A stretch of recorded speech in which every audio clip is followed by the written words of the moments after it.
We do have a quorum. We have a full house. First order of business is to accept the minutes of the November 22nd meeting. So moved. Second. Moved by Phil, second by Lauren. Is there any discussion? Hearing none, all in favor? Aye. Minutes are approved. Minutes are approved. We do have a lot of folks here, I believe, to discuss the access to emergency transportation.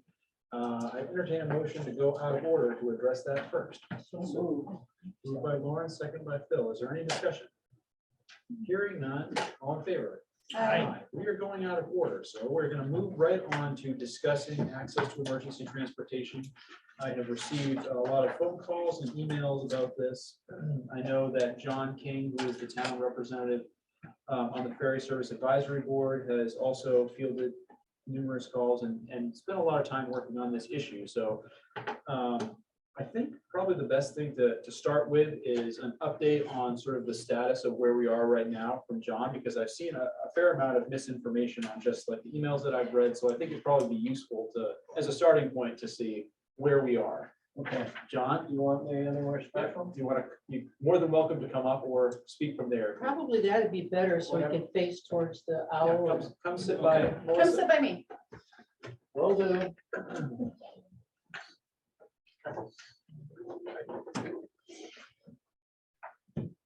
Okay, is this good? I won't be too long on this because, to be honest with you, most of this dropped in my lap about a little over 48 hours ago. So since then, I have talked to a number of people and at length with Fred Porter. I talked to Linda Wentworth this afternoon.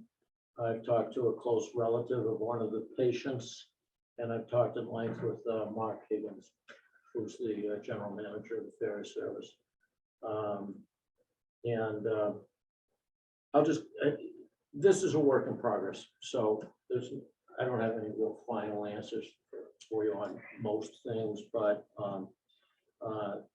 today I spent a lot of time trying to figure out if we were dealing with one or two issues or incidents, and it looks like maybe two, but that's still under some investigation. There's one incident in particular that is a consequence, I think. But let me start out by saying, after my discussions with Mark Higgins, there is no current, there just is no policy on the part of the Maine State Ferry Service not to run emergency runs when appropriately requested. I think in the past, there's been, in some years, maybe 5 or 6 years ago, some concern that maybe the requests were coming in too fast and furious. But that, I think, has dissipated. But having said that, I think this is not to belittle the seriousness of what happened, I believe, on either the 27th or the 28th of November. The current protocol with the ferry services for the EMS folks to call the cruise quarters. Whoever answers the phone then calls the captain on duty. And somewhere along the line on that evening or that morning, something went wrong. Either there was miscommunication or no communication. I think most likely, from what I've been able to determine, the latter, but I'm not sure about that. It may involve some personnel issues. I'm talking to Mark Higgins today. He was rather reticent to come down with, to come out with a lot of details because I think it's been referred to the HR department of the Maine State Ferry Service. And as soon as that happens, the cone of silence descends. But in any event, he is receptive to working out a solution to this, which is not finalized yet. The immediate idea is to provide all the captains who are serving Islesboro with state cell phones. 2 of them have them, 2 of them do not, if my understanding is correct. And to provide those numbers to the appropriate EMS people, but not everyone, so they don't get completely blasted with communications. And to change the line of communication. So instead of going up from the crew's quarters to the captain, the communication goes from the captain to the crew. That I would hope might alleviate the problem. There's no guarantee here, but I hope it would make things better. Mark is of the impression that this is not what happened or did not happen. Most recently on the 27th to the 28th is not named ferry service policy. And he is reasonably optimistic that that is a one-time event that will not reoccur. But I do think that we need to get together around the table and talk about putting things in place to ensure that it does not happen again. And that's where we are right now. So just to recap, so the policy of the ferry service, the expectations of the ferry service is that the ferry will be available for emergency trips. Correct. And now we're just working on how to best communicate that with everybody and how to make sure we don't end up in a situation where either the captain can't be reached or otherwise the ferry, which should go, doesn't. That's right. We need to do that within the confines of there's a Coast Guard letter from, it's undated, but I think it's from 2018. Yeah. in both times. And that has some specific requirements. And as far as I know, we've been following those requirements. One reason I'd like to sit around the table is there's some issue, I think, as to where do you go first in the how do you prioritize these things? But assuming we get that out on the table and we're within the parameters of what the Coast Guard says we should be doing, I would like to see that would improve things. Great. Thank you very much for the update. Any other questions? There's a lot of people here. I see, is that Doug Weldon with a hand up? Doug, go ahead. You're still muted, Doug, I think.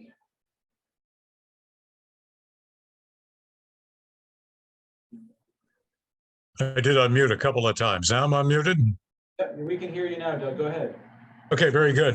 Yeah, I understand what John is saying there. In the minutes of the select board on November 9th, which was quite a long time before this incident that he's referring to, November 28th happened. At that meeting, apparently Fred Porter said his understanding was that he was told that unless Life Flight can't fly, the ferry is unavailable, mostly due to staffing and the hectic schedule they had over the summer. As of right now, it said if we have a critical call, we call Life Flight first. If we can't fly for some reason, we call out the ferry service. So what I'm gathering from all this is that we have one incident that happened on the 28th, which is kind of inconsistent with what we heard on the 9th. And it seems like what we need is a straight, not ironclad, but a good set of procedures that we can follow to get things done. This catch as catch cat thing really, that disturbs me, and I think a few other residents too, from the email strings I've been seeing. Well, Doug, let me respond to that. I'm in total agreement with you. I think we need to clarify that, and I think we need to get the policies in place so there's no bumbling around, that people know what needs to be done. So I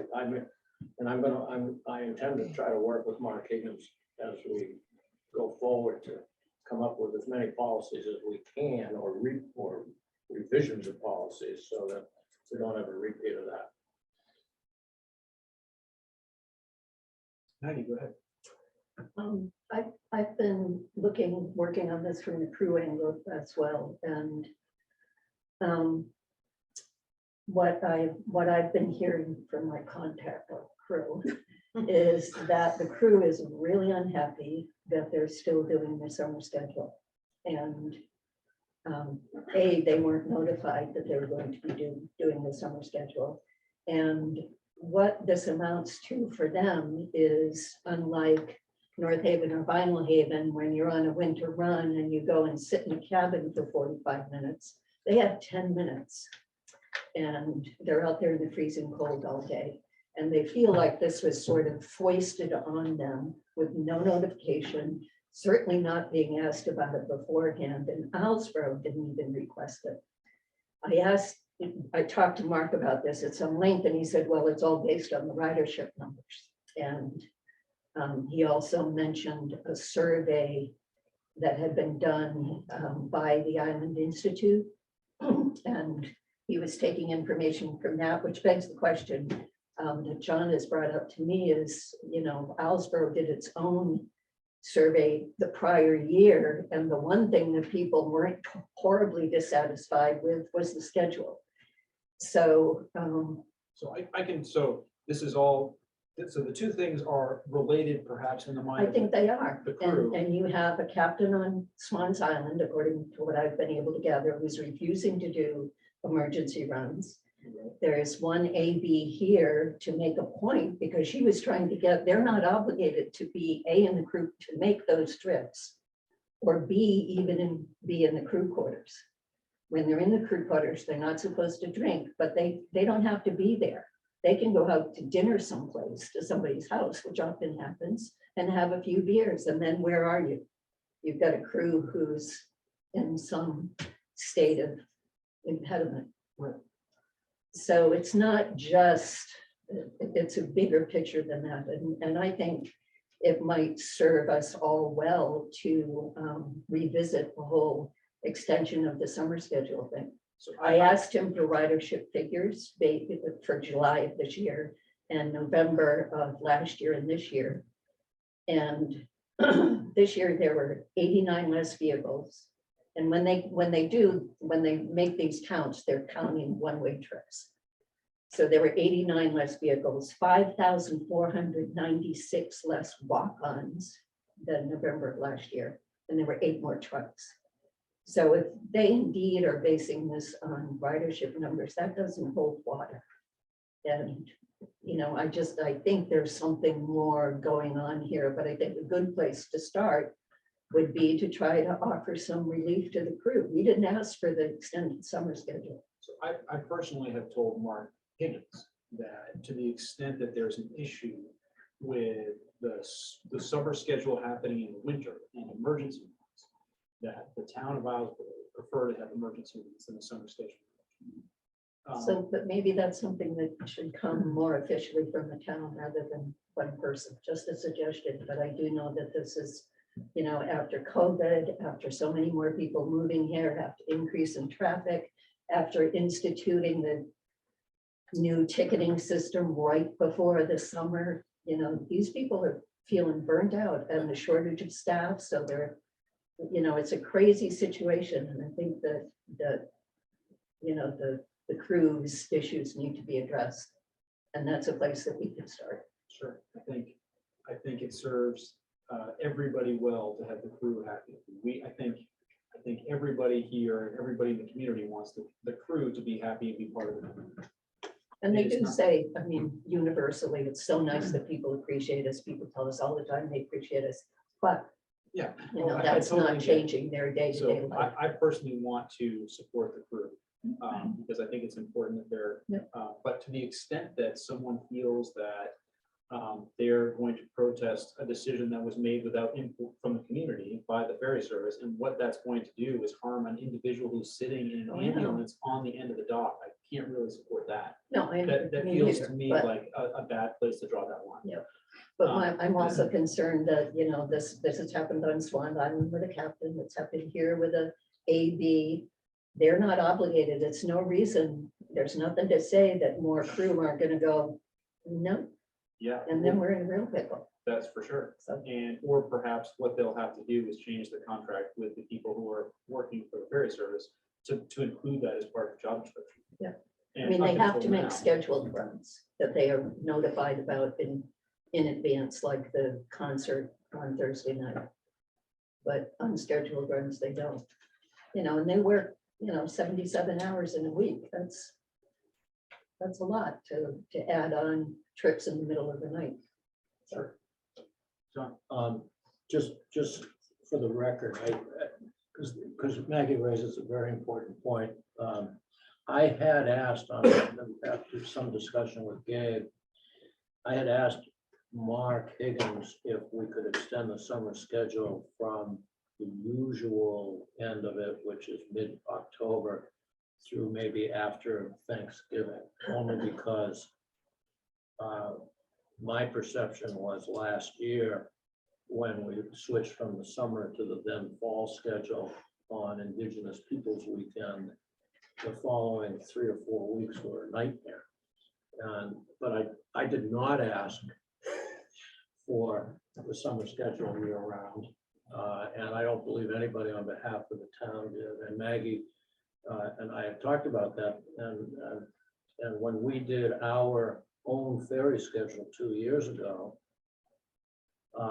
the schedule was the best thing, was the best result. It was From the survey. on the survey, it was a 3 point, on a scale of 1 to 5, it was a 3.4, and everything else was down in the twos. So, and that, I might add, I have pointed out to Mark Higgins too, but the other point I just want to make is, there's only so much you can do. And when we go to these, and Maggie goes to these meetings too, we're constantly told as the advisory board anyway, that we don't run the ferry service. We're there to advise, and we have no control over personnel. We have no control over scheduling. And as you all know, we have no control over tariff. So there's only so much you can do, but I think Maggie raises a good point, and so does Gabe. I mean, I would love to have the crew happy. I would say though, that based upon what I know, that I think what's going on Swans Island and what has happened here may be two entirely different stories, for what that's worth. Yeah, same outcome, but different, which is still, it's not Different great. reasons, but And yeah, I know it's very hard on Swans Island right now. Were you on that advisory board? no, I just got the audio tonight. I haven't listened to it yet. but That was the bulk of the conversation at that meeting. It's about Swans Island and the lack of emergency response. For what it's worth, I think there is an annual EMS meeting at the Samoset of all the different islands, and I think it's already happened. I think it's already happened. yeah, it's already happened this year, but I think it was Linda who mentioned to me that, or Fred might have mentioned to me, notably absent is the Mainstay Ferry Service at that meeting. So, and I just learned this today too, so I'm going to try to make a suggestion that somebody from the Mainstay Ferry Service attend that meeting, since it's right down the road, and listen to the concerns expressed by the participants. I asked Mark if he could be present tonight, but he said he was otherwise obligated. So let me just ask for, make sure I'm clear. There aren't, other than weather, if there's an emergency, if our IHC says that we need to transport someone for an emergency, the ferry service will respond. It will, but there's a big proviso there, which is that the ultimate discretion as to whether or not a run is made rests with the captain. So you'd like to think that that is based upon legitimate, rational, reasoning. But if the captain has had 2 glasses of wine, maybe it doesn't run. And another good point is, if you need X amount of crew and, say 3X and one of them has had 2 glasses of wine, can the captain force that crew member to go when that crew member's going might jeopardize their own license? So the And reason so I- nothing is cast in stone. So the reason I bring that up is there's something else that perhaps not necessarily now, but that we need to do maybe as a select board, and that is talk about other options other than the ferry.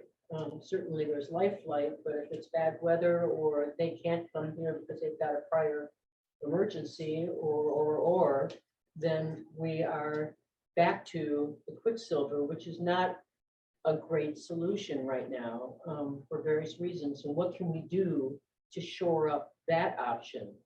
Are there things that we can do to make sure that this Quicksilver, is adequately funded, or that we improve the ramp, or, I mean, I don't know what that would be, but it seems like that's another thing we should look at, is how Well, do we shore up other options? yes, you raise a very good point, and I thought, I've given that some thought. And for one thing, if we're in the middle of rehabbing our medical facility, maybe we need to take that into consideration. I mean, I'm not a medical provider, but maybe we need an X-ray machine, or maybe we need, I don't know what, but it might be worthy of discussion. There have been some discussions had about maybe the island should all get together and have an ambulance boat. That's what, in Casco Bay Lines does not do medical evacuations. The Portland Fire Department does with a combination fireboat and ambulance boat, and some other communities do that as well. But that would require a lot of work. I mean, you've got to figure out what the cost, if people are going to be on board, how you're going to do it, which islands would be involved, if it includes all this mainstay ferry service served islands, and where's it going to be, all that kind of stuff. But it's a very, very good point, I think. But you can still run into the same problem. 2 requirements, 1 vote. Yeah, Somebody in Vinyl Haven needs to go, and somebody here needs to go. right. That's the downside. I think Linda had a. So the 2 cases that we had, the first case needed definitive care for question of a stroke, and it's got to be an MRI. Can't hear you. So the first case was somebody with question of a stroke that we had, and you need definitive scanning done, which is through, not an MRI, I'm sorry, it's through a CAT scan. An X-ray is not going to tell you. And you've got X number of minutes to get that done in order to preserve their brain function. The other one was somebody who by the time we got there was in very bad shape and almost didn't make it across on the Quicksilver, and imaging wasn't going to do it. This person was in shock. We needed to get there now, and that one took a long time. So I just wanted to say that. Fred Porter had his hand raised as well. Fred, go ahead. There was a discussion at the Samoset this year about a shared mutual emergency ferry boat. And they actually sent a picture or showed a picture, and I took a snapshot of it. It was kind of an impressive looking boat. And they actually had talked about possibly stationing it at Maine Maritime Academy, which would be perfect for us because it would be perfect for North Haven and Vinyl Haven. It was a little out of range for Swans Island, or they said that they felt it was out of range, but it was a preliminary discussion that was brought up at the meeting. I don't know where that's going to go. It had mixed results in the meeting, but what a great place to have a boat that would be able to make emergency trips and possibly involve the Maine Maritime Academy in being involved with their students. So it was a pretty interesting meeting, and I'm trying to follow up on all that, where it's going to go. I'll send a picture of the boat to Janet tomorrow, and she can distribute it to all you folks. But that was a discussion at the meeting this year. Thanks, Fred. Is this Elizabeth Hayden, terminal staff, mostly part-time employees, were impacted with the sudden announcement that summer schedule would be year-round with no idea of thoughts. So that funded hours, prorated hours, and pay. So I think we've seen, not just in this instance, but over many years, sort of the operations of the Maine State Ferry Services could be improved. And certainly, I know initially when John made the request about extending the summer schedule, that part of the discussion was talking with the crews and the captains about whether or not that was going to be acceptable. So it's certainly not great to think that that didn't happen, and then the schedule was full-blown summer year-round without a more in-depth discussion ahead of time. That's certainly concerning, and I can see why folks who work for the ferry service are unhappy. I mean, I would be unhappy too, so. So a next step, in terms of what Fred's talking about, or looking at Quicksilver, and is there anything we can do to shore up that service? And even following up with John's comment about, is there something we can and should do about the new health center or the current health center to allow them to perhaps solve some of the more urgent problems with patients, and maybe allow them to be taken care of overnight on island? How do we proceed with those three things? Is that something that we should do as a select board? Should we talk about another option?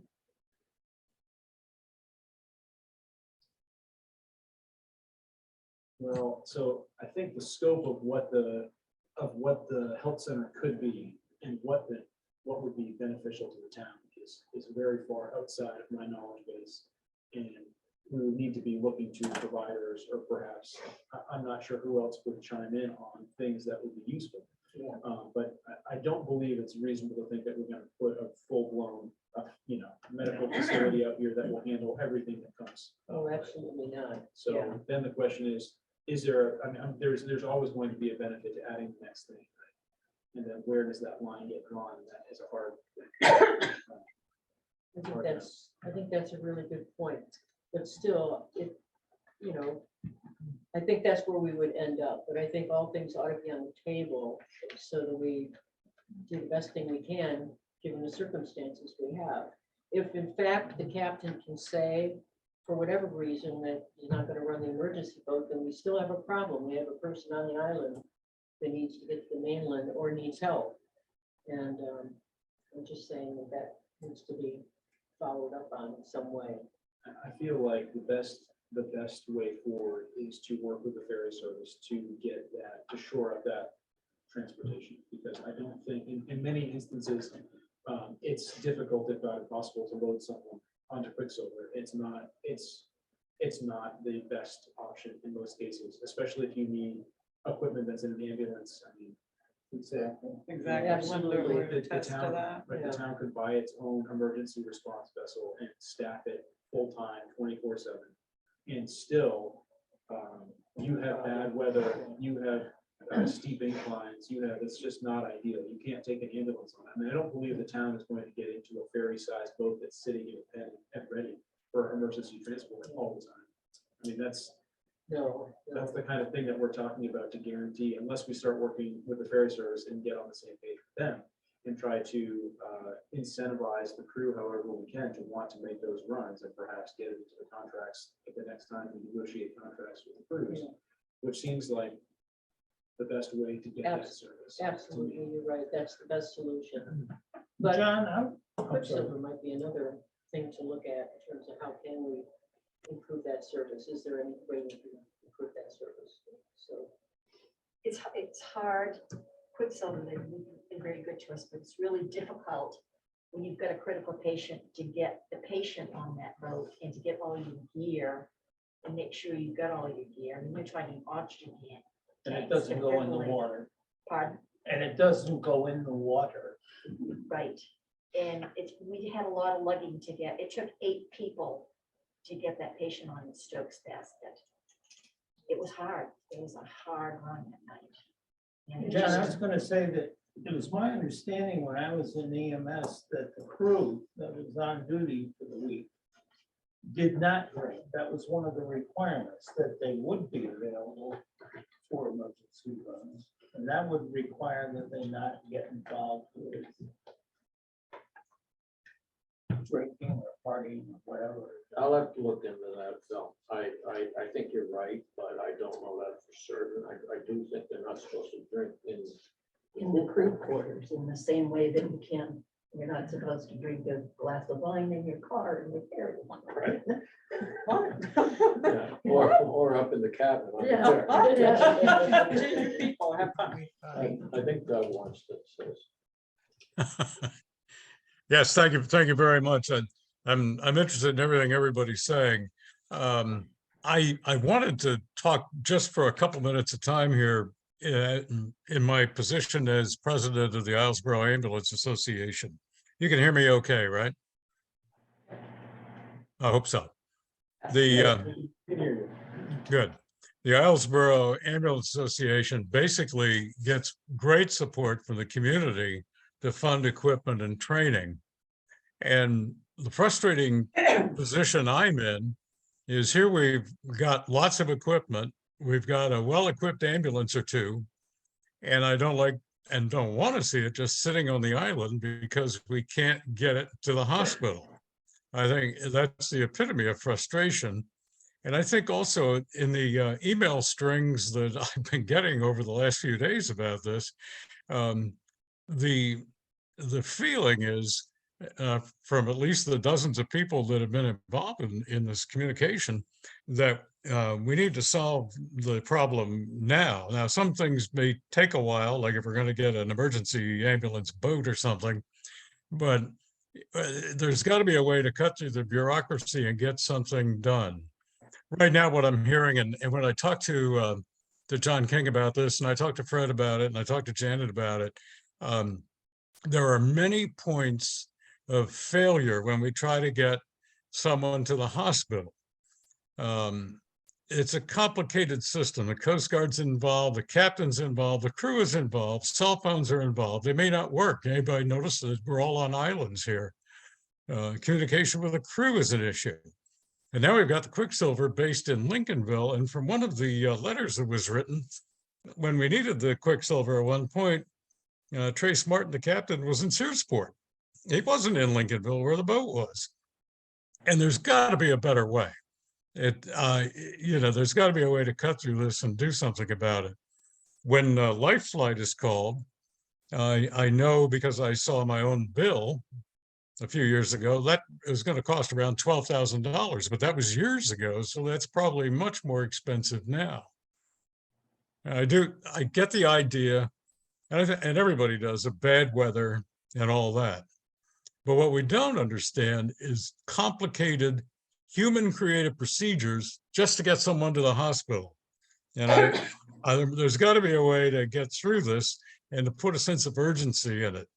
I'm a student of history, and this reminds me a lot of the sinking of the Titanic. A lot of things went wrong. It shouldn't have sunk, but it did. And we could have a lot of things go wrong here, and we got a dead body here on the island, sitting in an ambulance or something that can't go anywhere. So I think there's a lot that we need to have a sense of urgency about. This issue does not make Islesboro sustainable. We've gone out and gotten broadband. We support businesses. We have the IESC. We've got a lot going on. We got a great school. We want to make it livable for ourselves and any new residents, but we've got to get through these issues and have something done as soon as possible, not on either island time or on bureaucracy time. There's got to be a way to get people's attention so that something happens here. And from the Ambulance Association's perspective, me speaking as the president, all the support that we get for equipment, all the stuff that we purchase for the town through Fred, doesn't mean anything if the ambulance can't get to a hospital. And I think that's got to be our bottom line and our sense of urgency on this. I'm fuming, you probably noticed. Thank you. Point taken. I think everybody agrees about how important it is to be able to get somebody to the hospital when we get to the hospital. I have a quick question for John. What's the difference between a state phone and any other phone? I think it's just a dedicated phone that they're required to have with them all the time. But is it still based on reception and? Oh, yeah. I mean, what happened to pagers? Was that a decision was that a financial You decision that raise a they good point, man. cost too much or? No, I think they've just gone out of style. But yeah, A lot of pagers don't work anymore because of the cell towers and the technologies that go through now. They were built off of 3G and different services. So actual pager systems that aren't relied on, or that don't rely on radio frequencies, they're obsolete. You can't even use them anymore. Although, for what it's worth, from my discussions with Fred, I think there are some sophisticated communication systems that we can use. Though I need to familiarize myself with that, because he, I think, uses them. But Fred, you want to, you got your hand up, or is that a fake? I'm waving to you, John. Hey, listen, I just wanted to bring up something historic back years ago, and I know it's more than 15 years ago. The ferry crew, limited ferry crew, but Donnie Shand and one of the captains, and I can't remember who it was, actually carried a beeper, not an emergency pager, but they carried a beeper. And then that became an issue. I think it was a union issue that they didn't, and we actually, the town had made an offer to some kind of a on-call stipend. It became a union issue. Mark can probably fill you in on that better, John, but there was a reason why this being on call thing came up a number of years ago, and they handed the pagers back into the town. I was there before Mark. I wasn't around. Well, Yeah. I was trying to avoid the Jim ferry. Nichols. Well, one of the things that the ambulance crew used to do was to give them a quick turnaround in Lincolnville by transferring the patients to Northeast Ambulance, or what is now Northeast. And the patient would go from Lincolnville then into the hospital. Our ambulance would get right back on the ferry and the boat would turn around and would go home. And so total time for the crew to be really physically working, maybe an hour and 15 minutes. Well, just for your information, when they get called out for a run, if they get automatic 6 hours. And so even if our ambulance goes down to Penn Bay and goes back, we're probably talking 3. Well, we were trying to be sensitive to their needs. No, I get it, but Accommodate them. but if you, for example, if you're happen to be on North Haven or Vinyl Haven and get called out, that's a good 6. I mean, being on Houseborough is advantageous compared to being on the other islands from a cruise perspective on that particular issue in terms of pay. I mean, they're getting They don't- paid for 6 hours? Yep. Yes. They don't wait for the ambulance. to Yeah, they come back will, if Because of the shortage. depending upon the circumstances, but normally I think what they would do is if the ambulance is heading for Penn Bay, they will wait over in Lincolnville for the ambulance to come back and get it back on the island. Yes, they Was did. depending on the They time haven't they been go over lately. too, probably. When- Yeah, they did in the past. When And we the- make an emergency trip to the mainland, whether we go to Penn Bay or Waldo County is patient dependent. It depends on what their condition is. So what we have been doing is if we are short on crew on the island, remember, some of this is whether we have a standby crew or not, which we have a pretty good system in place. It, is whether we're going to transfer or not. If the patient is critical and it jeopardizes the patient's health, we lift it in and out of ambulances, trading off and all that. We go directly to the hospital. We don't always do that. Our goal is to do that though, because we want to make sure that we care for our patients all the way. But that's how that decision is made, is on what the patient's condition is and whether or not we have a backup crew. And then when you guys run down, that's what me and John were talking about. Does the ferry crew wait for you guys to come back, or do you catch the first boat back in the morning? We can't catch the first boat back in the morning. We have to get right back because we're the on-call crew. Just to put a little perspective on this is from the EMS's own statistics, but so far this year, there's been 4 nighttime ferry runs. And a little more perspective is what generated, I think, that 2018 Coast Guard letter was the number of runs that year, which was 70. And in my discussions with Mark Higgins in prior years have been up over 100 or so. So it fluctuates quite a bit, but particularly right now, I have perceive that the demand has been extraordinarily high for what that's worth. As well. Shouldn't even interfere with it. Yeah, you just never know.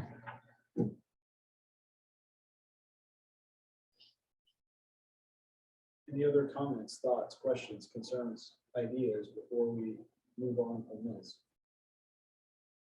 It'll be an ongoing issue, certainly. Well, I plan on continuing to talk to Mark. I'll probably talk to him tomorrow. All of this for me has happened in the last 48 hours. So I don't, Doug, I agree with you, but we're working at light speed compared to what we usually see. John, when's the next meeting of the advisory board? Oh golly, that would be, that's Jane, because I think it's January January. 17th, maybe.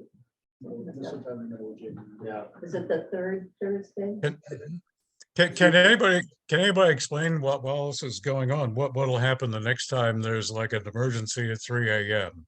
And Fred, maybe you could go through what'll happen or something, because right now it's very confusing what might happen. We need something. I think John is gonna define that when he talks with Mark Higgins, and then I think Mark Higgins is gonna meet with, I'm assuming that Mark Higgins will meet with his people, and we'll come up with some kind of a plan to get us through. What we're gonna do tonight, if it's a crappy night, so we're gonna try the ferry. We're never gonna not try the ferry, but they told us that, that, and it says in that letter that they should be the last option. So we're just following what they told us, but we're gonna get our patient to the hospital one way or another. Okay. Thank you, Fred. All right, John, thank you very much. Thank you, folks. And thanks to everybody for showing Thanks, up and John. participating. Thanks a lot, John. I might not stay for the rest of the festivities. Oh, come on. I'm here already. When do you leave for the Southwest? After Christmas, I told my new grandson, who was born in April, wants to spend Christmas with us. Oh, I'm gotta go. sure he'll remember it. You will. That's the point. The pictures will be great. Thank you, folks. Thank you, John. Thanks, Linda. Thanks, Linda. Well, while we're out of order, is there anybody here for anything other than the emergency transportation issue that we ought to take up before we get back into order?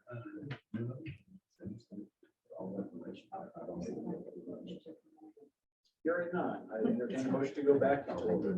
So moved. Second. Moved by Phil, second by Melissa. Any discussion? Hearing none, all in favor? Aye. Back in order. I would entertain a motion to go into public hearing regarding the junkyard renewal for M&M Garage and Services. Second.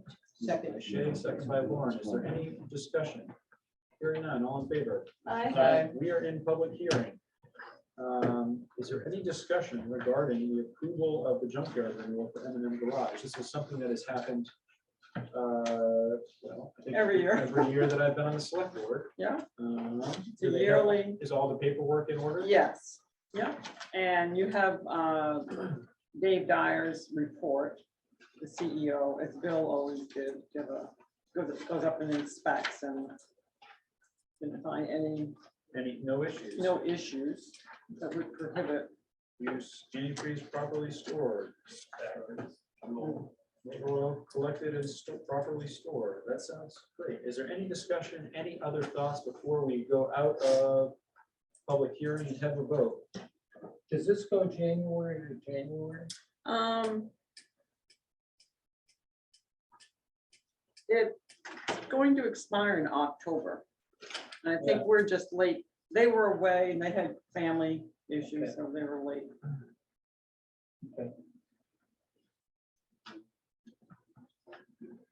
Hearing none, I would entertain a motion to exit public hearing. By Shay, second by Warren. Any discussion? Hearing none, all in favor? Aye. We are out of the public hearing. I entertain a motion to approve the permit for M&M Garage and Services junkyard renewal. So, moved by Shay, Second. second by Lauren. Is there any discussion? Hearing none, all in favor? Aye. It is unanimous, it's approved. Ferry service update, I don't have anything more than what we're talking about, I'll leave it at that. Sea level rise update, Shay. Well, we received good news that we were successful in our application for a community resilience partnership grant. So Great. that's $50,000 that will allow us to bring on a part-time planner, facilitator to help make sure we have a good community process and solid engineering plans in place for particularly focused on the Narrows. So Sea Level Rise Committee is meeting next week, and I'm hoping that our next meeting on the 21st, we can have something for the select board to review as far as what that description might look like. So we could hopefully get it posted. Yay. Great. Any chance Great. Dave McPhail is? I know, right? Not sure. Did you hear anything about, there was another grant? We have not heard news about the other grant. Have you heard anything recently? I just learned about this like 48 hours ago too, about FEMA. FEMA Go. No, With that's a grant that Fred is leading, is applying for, but there's another grant that we have applied for to actually support the engineering study itself. And to my knowledge, we have not heard any news about that grant. Because the Yeah, one that the Fred news is will looking at probably is come to you, hazardous mitigation. Yeah. So right? resilience. And mitigation. No, I just, You haven't heard any additional news from? no. Okay. Oh, thanks. That one did say end of November, beginning of December, so we're getting close to near the beginning of December here. Hopefully we'll hear any day. Gonna get that person. Shay, do we have to match the grant? There is some matching requirement. $10,000 cash? For the planning grant, there is, or for the engineering study. For the one that we received, I think it's pretty minimal. I would need to look. I don't have the numbers off the top of my head. And I think we have that money set aside. We have it set Yeah. aside. Yeah, for that. And this purpose. FEMA one is for 50,000, but 25% would be 75, 25. 25. Thanks, Fred. Any questions for Shay before we move on? And also great work on getting the initial Yeah. grant money. That's Yeah. great. Hearing none, on to the municipal building project. We've hemmed and hawed about whether that ought to be on the agenda, I know, meeting, but here we are. I'll just say that the next week, let's see, Wednesday, December 14th, we should have the bid package for the Up Island Public Safety Garage available to any contractors out there that want to bid on the job. Great. So spread the word. How are you getting that information out? It'll be in the newspaper, which should be out on the 15th or 16th. And we're gonna post some signs up there. Probably outreach to some local contractors who might be interested. I don't know. Yeah. Bill is gonna contact and visually contact Yeah, I Right. think he was going contractors on the to take 16th. He's gonna go person to Door to person. door. Over there too. I think he wants to start. Yeah, we're in just town. start here. Yeah, that would make sense. Yeah, Who has time? I don't know. Yeah. I know, but yes, I mean, I think we're gonna have to, you know. Any questions for Lauren before we move on? Hearing none, upcoming meetings and subcommittee reports, planning board, December 12th. Town managers report. Jen. Right, I've given you, and did we do the minutes? Did I miss hearing you? approve the We've approved the minutes? minutes, yes. Okay. Where was I?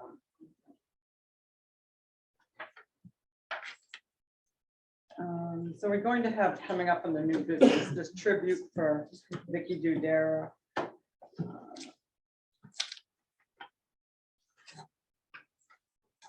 Which I've sent to you in the issuance of the order authorizing the issuance of the general obligation bond. And I've given you a draft of the 2023 meeting dates. And if anybody, I mean, I know it's hard to know if you have a conflict now, but, and we can always change things, but the next meeting I can give permanently. And I had given to you, this is something that Fred just gave to me, but it's from 2018. It's around the time of those letters from the Coast Guard and Mark Higgins about the call out system. The that they- procedure. The procedure, which it is part of the procedure. It was. It was, well, he's still, that's what they still, use today, to and get the permission from the Coast Guard. That's the thing, to get the permission from the Coast Guard to call out the ferry, and when you get that, and then you can't have it, that's Well, the first time we did it, the Coast Guard didn't know why we were calling them. all right. Right. But they've since. Since then, they know. Since then, they know, yeah. I've given you minutes from the municipal building project from November 16th. Minutes from the Lighthouse Restoration Committee from November 22nd, which I urge you all to read those. The July through November expense report. And I think that's about it for things that I would. I don't know if you're interested in knowing the total amount of donations for the municipal building project through. Great, yeah, that would be great. $223,121 Great. is what we have in hand, and there are pledges, not that same amount. And just today, we got a big pledge for next year. So I won't do it. For a couple months. How much was that? 250. How much, what's the goal for fundraising? $1,750,000. And Linda, yeah, I don't know if Linda's still on here, but I mean, she has several in the works. Dylan, Dunlawby, and a couple others, so. Any questions for Jan before we move on? And I gypped you all on your pay. Well, Kathy, she just put in the same numbers as last year, so We're that's. cutting the meeting short. Oh, you've had plenty of short meetings recently. That's right. That's fair. That's fair. You were watching, huh? Do you have any idea what the total is with the pledges? Yes. Don't have the The pledges. last time it was in the minutes, it was over 1 million with the pledges. Yeah, Oh, I don't know that there's anything further than that at this point. But yeah, you'd have to. yeah, get that update I from haven't told about that column, 'cause I have a bunch of other things typed in there. But I can do that. I've never dealt with pledges, so I'm always very. It's not, it's just me. It's not No, necessary. it's what your job is. Any other questions before we move on? Hearing none, correspondence, none. Next, there's no old business. Next is signed tribute to State Representative Vicky Dudera. We have it here. Thanks to Donna Seymour. Yeah, thank And you. is Vicky? The train. No, Vicky's not on. Vicky has been certainly a great asset to the town and great to work with in my experience. Very helpful. Very sad that she's no longer going to be our representative. Nothing against, what's his name? The The other Ziegler who's not burned, you just said, he's also, and I mean, I've talked to him quite a bit. He seems great, but I had more experience working with Vicky and she was great to work with, so. And I would entertain a motion to the extent that we need one to approve the tribute to Vicky Dudera. So, second by Phil, second by Lauren. Is there any discussion? Hearing none, all in favor? I, It is approved. So Donna has a frame for this, and I had Brenda wash it today. oh, And she will deliver it to Vicky. Yeah. Next on the agenda, signed order authorizing the issuance of general obligation bonds and notes for bond anticipation.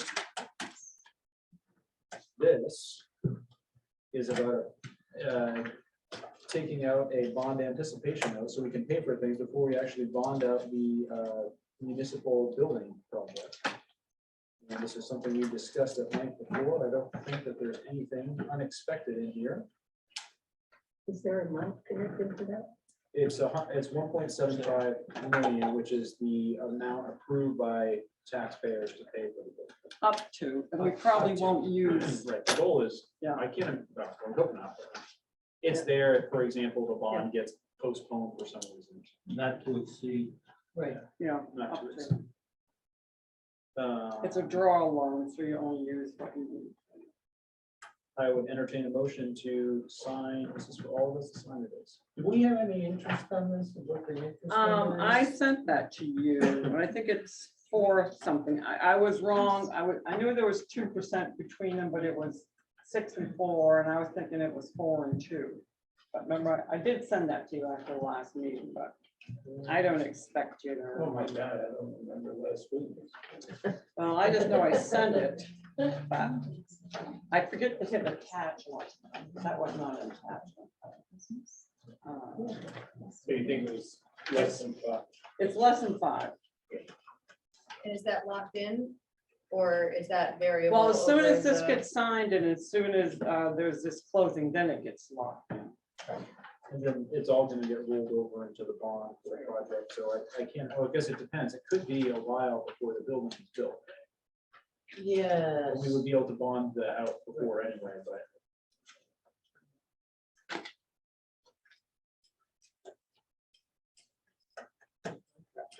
Is there any more discussion on this before we entertain a motion?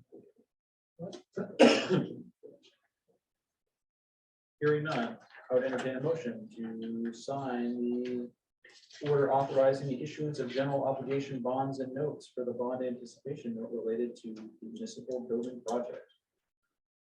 So moved. Moved by Phil, Second. second by Shay. Is there any discussion? Hearing none, all in favor? Aye. Those approved. Draft 2023 select board meeting dates.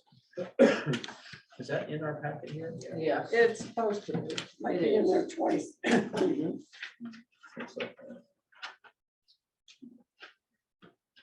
Can we still, we can still Zoom Sorry. and vote, can we? Is that correct? Are we still under that policy or do we have to Zoom but not vote? I'll be out of town in March. What would have changed? I I think think we that- went out of it at some point. I feel that if you, If you're not gonna have a quorum here, was that the? You couldn't use the person on the Zoom to meet the quorum. unless But they there could vote. is, I believe there's a procedure that you can get folks who are not here in person to represent or make up part of the quorum, but I think you have to have Well, in advance, that had to be. yeah, Yeah. there were restrictions on it, so generally speaking, the rule is still, you have to be here.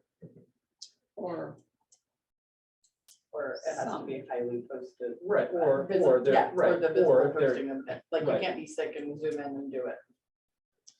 And so like that day. or if you're on vacation for some reason, that's not a reason to be able to be away and still vote. That said, I think we want you to participate, and I'm happy to have you vote to the extent that your votes maybe are not counting. I think your opinion and perhaps generally things here are done by unanimous consent. And so to the extent that there's an issue that you want to be a part of, I think that the select board will probably wait and try to iron those issues out and not say your vote doesn't count, we're going to go forward. I don't feel like it's that kind of place. I'm gonna put all of those So- turbulent issues that you're against on the. meeting. Yeah. We're gonna schedule the agenda while you're away, so you can't vote down all the stuff that we want. Lauren. So you said you won't do a roll call? What? No, I still, well, if Lauren's away, I will do a roll call, I think, right? We'll still have to do a roll call, and I still would expect you to vote, if nothing else, than to put your own position on the record. Thank you. Sure. I don't know, I don't plan this far ahead. I don't know if others have thoughts on the 2023 select board meeting dates. It's hard for me to. No, I'm just showing them to you, so. Great. Real big changes. thank you for putting that together. Yeah. Any thoughts on those before we move forward? Hearing none. Is everybody still happy at 6 or did we need to move the time? What were we talking about moving to? 5:30? I don't remember. It We was moved it- 5:30, then you went a little bit later, I think, and changed. Does that work better? Well, that was for when we you? changed the So much day. better for me. Okay. 6 o'clock it is, and that's. It just Everybody- gets dark so early, and then I'm sitting here and I'm like, it's midnight. It's not midnight. Is everybody still happy with Wednesday as a day? Everybody happy with Wednesday? Maggie? I'm happy. Maggie's happy? Wednesdays are my day. All right, with that, then, let's, I guess we don't even need to approve it, we'll just continue. There's no other business unless there's any other business for anybody here. There is other business. Donna, please. Oh, On behalf of all the people I walk with, what is the status of the post office? And how can we find out if what has been going on is going to continue? Because it makes it difficult for people to, excuse me, receive bills and pay bills if they're not electronic. And receive medications, which is a problem, and then when the ferry's not running. So it's the lack of stability with the post office situation on the island that people are concerned about. And how can we find anything out and when? So it's a big concern. Too bad that John King is not here, because I know that both he and I have had conversations with Mark Higgins about that. My understanding is that someone was banned from the ferry for a year. And that was an action taken by the police, not by the ferry service, not at the recommendation of the ferry service.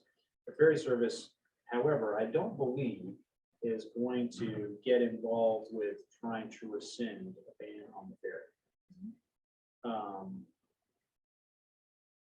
So where does that leave us?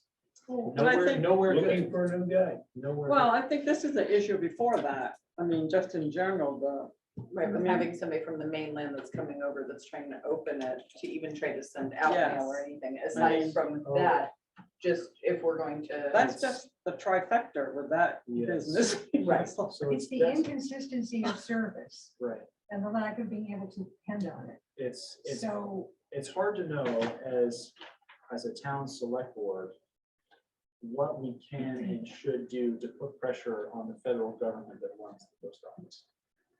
I do know that there are folks who have contracts with the federal government to provide mail service online. And in some respect, those people are obligated, or those companies are obligated to do that. To the extent that that doesn't work out, I don't know what the remedy is or what we might be able to do to push things in a different direction. I'm not sure, but it's definitely a concern. does the post office have a state structure? Could we go to the The post postmaster office general of building is Maine? privately owned Yeah, and leased to the federal government, I believe. No, I think she's But talking about. like- the- Is where to there a make it hierarchy? place. Oh. There is a hierarchy over here. Yeah, I don't know about the hierarchy of the post office. I'm sure, I mean, it goes all the way up to the postmaster general. I have spoken with the postmaster in Lincolnville, and she said they have been speaking with the postmaster in Portland. Portland. Yes, and she said she was gonna get back to me if she heard anything, because we just kind of chatted about everything. So it's on their radar, but It's a mess. it's a mess. Yeah, I yes, mean, it's a concern for sure. yeah. But none of us are getting mail. I got it the other night at 10 o'clock. I mean, I don't mind coming at 10, but I think that's, I'm just concerned about, and everybody's concerned about receiving checks, or here we are at a time of fundraising and watching for mail, and there's nothing coming. I will say, as we're talking about, a big thank you to the folks who are actively working at the post office and delivering mail. Much Yes, appreciated, and to the extent that mail is showing up at 10 o'clock, someone's out there delivering at 10 o'clock. Right. So. But I don't know if anybody else has thoughts about that, insight into what the town might do with regard to the post office, the post mail delivery issue. Part of the hesitation too is who the heck else wants to do that job? If you make too much of a fuss, then suddenly you've got no one bringing the mail over. And I don't- that's a subcontracted job. So Yes, I don't believe there are a lot of people banging down the door for that job. So. Vicky, I'll call Vicky. I'm I'm thinking- surprised you haven't I'm already. keeping her as my representative. Yeah, good. Sue for breach of contract. I mean, the contract's not with us though. Right. They're delivering the mail.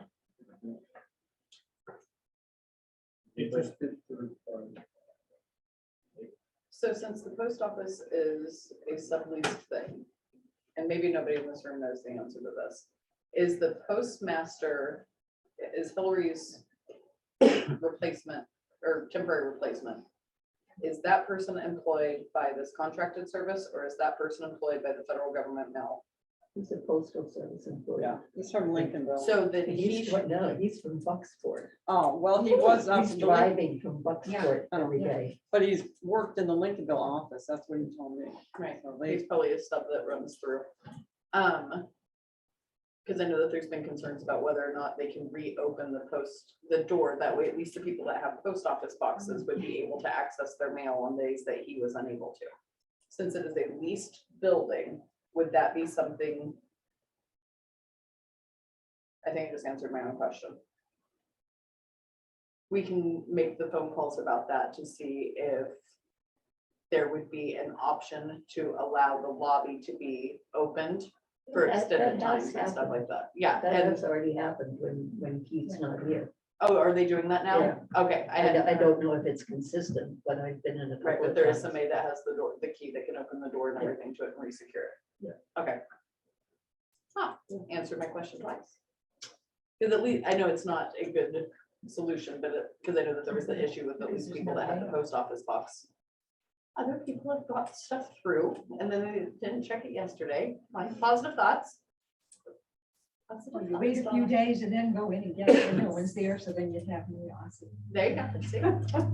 to work on that. Thank you. Any other business, Going once, going twice. Next on the agenda is approved warrant number 12 for FY 23. Entertain a motion. So moved. Moved by Phil. Second. Second by Melissa. Is there any discussion? Hearing none, all in favor? Warrant is approved. Appointments, none. Chair comments, none. Vice chair comments, Shay. No comments. No comments from Shay. Melissa? Basketball season's in full effect. Remember to come out and support your class of 2024 junior class fundraising. Woo. And huge news. Everybody else already knows this. Varsity girls won their very first game since 2016 on December 2nd against Easton. and where is Easton? Easton. Canada. Close enough to Canada to make it. Yeah. Since 2016, Yes. Phil, they're happy. No comment. No comments from Phil. Lauren gets the last word. No comment. Motion to adjourn. Second, aye. Have a good night, everybody. Take care. Friday, I'm taking a picture. Would you need to? When Because do I've we got. anticipate getting, Friday,